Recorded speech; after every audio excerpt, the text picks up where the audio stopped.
এটা হচ্ছে আমাদের বসিরহাটের শ্মশান ঘাট মায়ের মন্দির। কত সুন্দর না? আজকে মন্দিরে হয়তো কি একটা অনুষ্ঠান হচ্ছে, দেখো।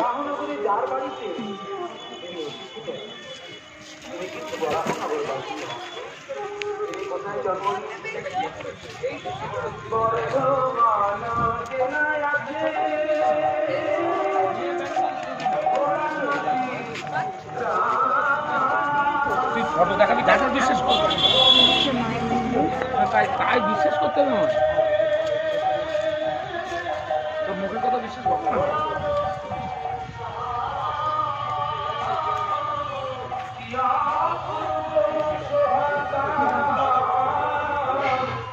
এই হচ্ছে আমাদের বসিরহাট শ্মশান ঘাটের এইটা চুল্লি রাস্তা।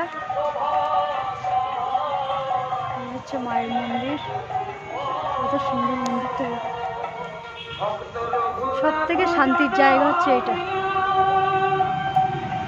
সব থেকে শান্তির জায়গা। আমার যখন খুব মন খারাপ হয় আমি এখানে আসি।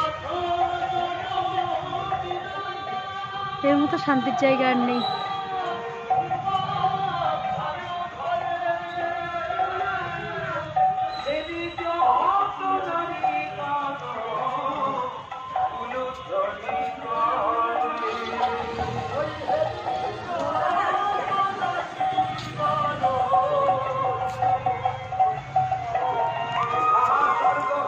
পুরো মন্দিরটা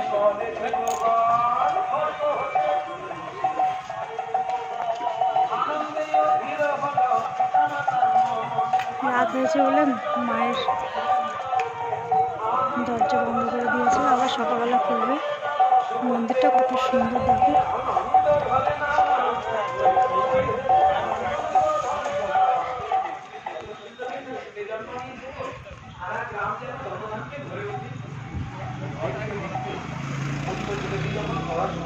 কত সুন্দর করে সাজিয়েছে। অল্প বয়সে শ্রীমদ ভাগবতের মহাপণ্ডিত হয়ে উঠলেন, কিন্তু পিতা মাতার আসনে বসে শক্তির আরাধনা করেন।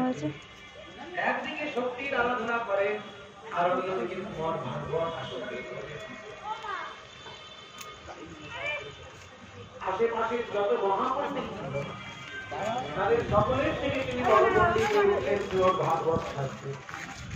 লোকে বলে আপনি কালী পুজো করেন, লক্ষ্মীর আরাধনা করেন, ভাগবত পড়েন কি করে? ভাগবত তো বৈষ্ণবের শাস্ত্র। আর আপনি আমি যে আর কালী কৃষ্ণকে আলাদা করতে পারি না। আমি যেমন করে কৃষ্ণ ভজন করি জানো,